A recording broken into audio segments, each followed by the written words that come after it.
COVID-19 pandemic is having an unprecedented impact on human life and livelihoods, as well as economic activity across the world. Global trade has slowed down following the closure of borders and lockdowns in major economies. The world today faces one of its greatest adversaries that threatens mankind, the coronavirus disease. The coronavirus disease, also called Covid-19, has decimated lives across the world. According to the World Food Programme, WFP data, Zambia is particularly hard hit after last year's drought plunged an estimated 2.3 million people into food insecurity. Recent flash floods also left about 1.1 million others in need of food assistance. We're all looking now how to be smarter in our application of inputs, and it's putting more knowledge, know-how into local enterprises that directly serve that last mile, if you will, to the smallholder farmer. Zambia's central bank says measures by governments, including widespread lockdowns, have resulted in the disruption of global supply chains and induced economic contraction. African Green Resources, AGR, and African Fertilizer Agribusiness Partnership, AFAP, have partnered and developed a humanitarian relief package dubbed Buy One, Get One for Free. The African Fertilizer and Agribusiness Partnership was originally established by AGR with support from the Bill and Melinda Gates Foundation in collaboration with both the African Union, African Development Bank. We work to support small and medium enterprises, agri-dealers, in the inputs distribution chain. Give us some insight into African Green Resources. An exciting new company in Zambia in the agricultural and agribusiness space, focused on promoting small, medium and large scale, and to provide them with an enabling environment. We are looking forward to working with AGR in Zambia. This is a market we know well. So we are partnering with a local company called AGR Options Limited. We also are partnering with AFAP. AFAP and AGR proposal also includes finance development and relief underwriters and partners that include 6 Grain and Tetra Tech, the Common Market for Eastern and Southern Africa, COMESA, the New Partnership for African Development, NEPAD, the Alliance for Green Revolution in Africa, AGRA, US Exim Bank, the International Fertilizer Development Center, IFDC, the African Development Bank, AFDB, and the Agricultural Market Development Trust, AGMARC. A lot of our support is in business management, technical, demand creation activities for inputs. We also provide underwriting.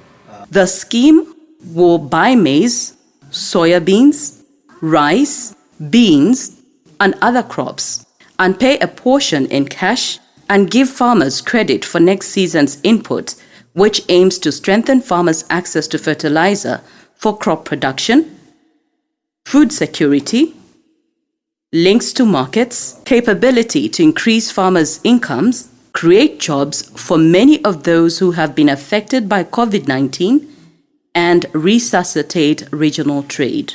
Zambia is landlocked, and that means with a crisis of this magnitude, we shall find ourselves under forced lockdown if all our neighbors close their borders. This situation would make us economically vulnerable and weaker The proposed scheme will provide for 250,000 small-scale farmers access to humanitarian relief assistance through 5 commercial agro-hub dealers, 50 agro-stockists starting with the Eastern Province, and will be rolled out to other provinces in Phase 1. A typical grain silos in Chipata, Eastern Province. So what we are planning to do is convert this kind of grain storage. Like this, food will go to waste. There is no food security at a family level. The model includes the training of agro-dealers in fields including business management, marketing, and product handling before linking them to AFAP-AGR's input scheme, under which they will access fertilizer and other inputs for their area-registered small-scale farmers. Where we basically supply the farmers, the primary producers, with fertilizer, and they don't pay us back in money, they pay us back in grain. So the plan is to give them a fair market price. Obviously, part of the inputs that we've given as recovery, we will take the crop, but the rest they can sell it on the open market, or we can buy it. Over the last few years, we've facilitated over $680 million in fertilizer trade and much more in investment, leveraged investments in infrastructure, blending, transport of products. I think the opportunities that we have are huge. We have an infrastructure that's already working. We have people in place. Most of our workers, the 114 people that we have here, have been with us for a long time. They've been trained. They know how to do the job. I have great confidence in both the farmers and the agri-dealers that are already established there on the ground, and hopefully to create some new linkages to both investment and technical know-how, new technologies that could enter the marketplace. The AFAP-AGR support is intended to transform small agro-dealers, SMEs, and small-scale farmers into bankable businesses, producers and sellers or buyers of fertilizer, hybrid seed, pesticides, and equipment, providing supply payment guarantees to private input supply companies. Starting with Eastern Province, the program will focus primarily on increasing warehouse receipt financing capacity through SMEs agribusiness partnership contracts and food intake agreements with hub agro-dealers, stockists, and small-scale farmers. This will feed into relief agencies like the WFP, the Food and Agricultural Organization, and USAID. Despite having 40 million hectares of arable land, an abundance of labor, and enough groundwater resources to support crop farming, Zambia's agricultural sector is far reaching its full potential. You know, Zambia, when we look at it, we always feel it's so well endowed. Yes. It has the water, it has the arable land, but it doesn't have the output. And are you able to get more output for the benefit of Africa and the people of Africa? So this is our core mission, to try and provide techniques that will improve yield.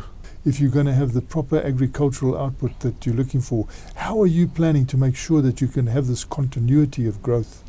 So it's a crime actually, 40% of Southern Africa's water passes through Zambia. We always speak that. So we hope with the advent of AGR and with this exciting new opportunity, I think these with these linkages, this will mitigate that water shortage factor.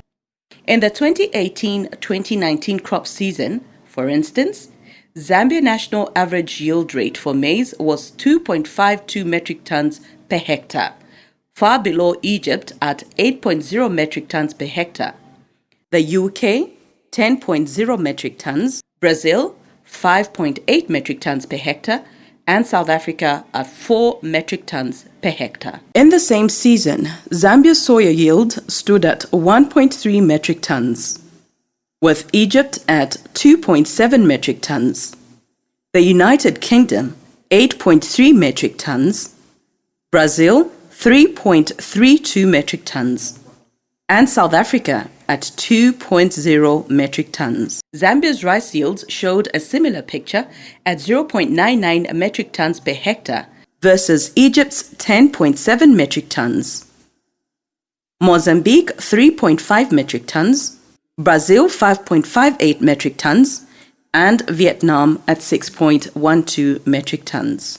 Small and medium-scale maize farmers in Africa's second largest copper producer, which is also grappling with falling commodity prices, posted particularly low yields, with their yield rates plunging to an average 1.24 metric tons from 1.68 metric tons the previous season. This has been compounded by the Covid-19 epidemic, whose impact on trade resulted in a drop of agricultural exports to 22.5% of Zambia's non-traditional exports, non-mining exports, in March 2020, compared to 31.7% in February 2020 as COVID-19 hit international trade.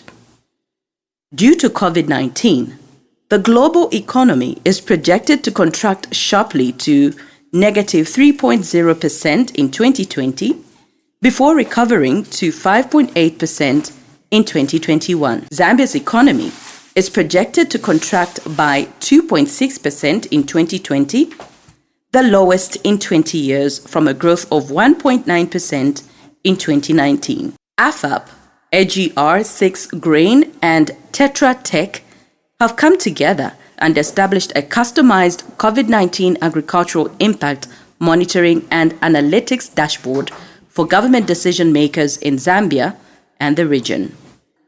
The dashboard will bring out expertise in advanced crop analytics such as agricultural market systems and commodity markets to estimate the impact of global and national economic closures, reductions in travel, and changes in demand. The dashboard will regularly publish planting and harvest disruption maps, weekly agribusiness impact survey results, weekly food price information, as well as early warning on food security. The information will describe the pandemic's impact on access and consumption patterns of food in urban and rural areas, and help manage the economic disruptions caused by the novel coronavirus. Zambia's limited crop and soil research, lack of refinements in the adaptation of improved practices and technologies, extension programs on input use, and the absence of integrated soil fertility management practices are partly to blame for the nation's low yields. AFAP and AGR 6 Grain and Tetra Tech will collaborate with relief organizations, the WFP, and other humanitarian relief agencies to help coordinate relief operations in Zambia and regional intra-trade.